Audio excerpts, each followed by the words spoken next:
Okay, so what you're looking at here is called a biorock structure. And what that is that it uses electricity to pull out minerals like calcium carbonate and magnesium, and it deposits it on the structure. And on the structure, there's also coral reefs. And when we deposit it, it basically makes it easier for the coral reef to grow faster and stronger and more resilient.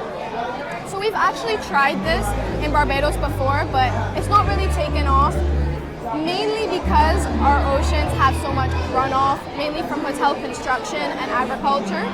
So our innovation, our spin on it, is this filter here.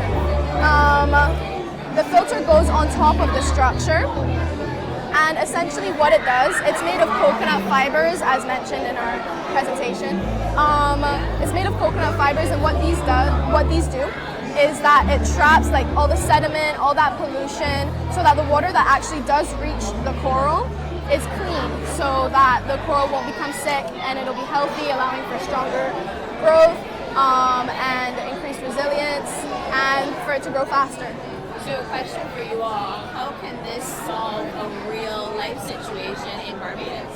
Okay, so right now in Barbados, our reefs are in a state. They're not doing very well. They're bleached out, and this is a habitat for fish. So when these reefs die, they don't have a habitat. That's terrible for the fishing industry and for tourism. So by doing this, we can rebuild our coral reefs, and that is great for fishing. That's great for tourism because we can build excursions centered around these coral reefs. We can do glass bottom boats, we can do scuba diving. That's great for that's great for income. And then also with coral reefs, that it kind of absorbs energy from waves. So without reefs, waves are very destructive.